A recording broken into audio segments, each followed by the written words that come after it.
আমার ভাঙা ঘরের ভাঙা চালা ভাঙা বেড়ার ফাঁকে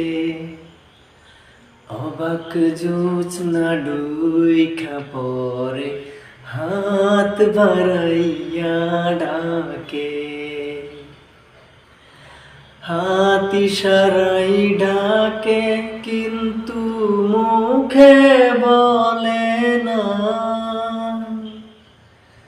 আমার কাছে আইলে বন্ধু আমারে পাইবা না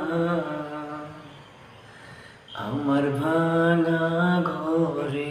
ভাঙা চালা ভাঙা বেড়ার ফাঁকে অবাক জোছনা ডুইখা পরে হাত বাড়াইয়া ডাকে।